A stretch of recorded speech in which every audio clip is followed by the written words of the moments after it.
Bonjour à tous et à toutes, chers adhérents de BHC. Nous continuons avec les halachot de la cachérisation de la cuisine pour Pessah.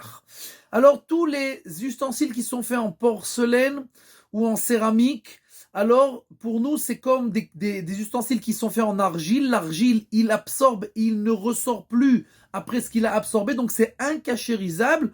Donc, tous les ustensiles en porcelaine et en céramique, on ne peut pas les utiliser à Pessah. Pour ce qui a trait à l'évier, nous avons dit dans un des cours précédents que l'évier qui était en charsina, en porcelaine ou en céramique, alors c'est incachérisable. C'est pas que c'est incachérisable, on a dit qu'il valait mieux utiliser une bassine en plastique à l'intérieur. Mais c'est vrai que ceux qui veulent pour les Sfaradim, il y a lieu comme on utilise ça en général, l'évier pas avec de l'eau bouillante. C'est qu'en général, on utilise l'évier avec de l'eau qui est moins que 45 degrés, puisqu'on ne veut pas se brûler les mains, bien entendu. Et même si de temps en temps, on verse des choses bouillantes dans l'évier, alors les Sfaradim, ils vont d'après la majorité d'utilisation de la chose.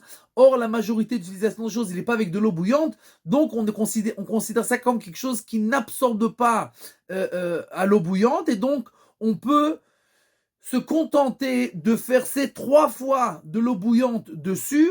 Et alors, en prenant en compte que le Hametz, toute l'année, il est considéré comme eiter, il est comme permis, puisque toute l'année, on a le droit de manger du Hametz, et qu'en général, on met aussi du savon, et donc même l'absorption, il est fait avec un goût qui est périmé, qui est immangeable, à cause du savon, etc. Donc, pour les Sfaradim, on pourra, ceux qui veulent, se contenter de verser de l'eau chaude 3 fois sur l'évier et comme ça cachériser l'évier.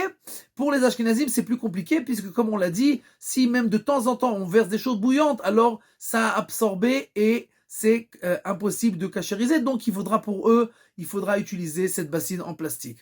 Pour ce qui a trait à le lave-vaisselle, alors pour le lave-vaisselle, c'est plus simple, puisqu'il est fait en général, toutes les parties sont en plastique.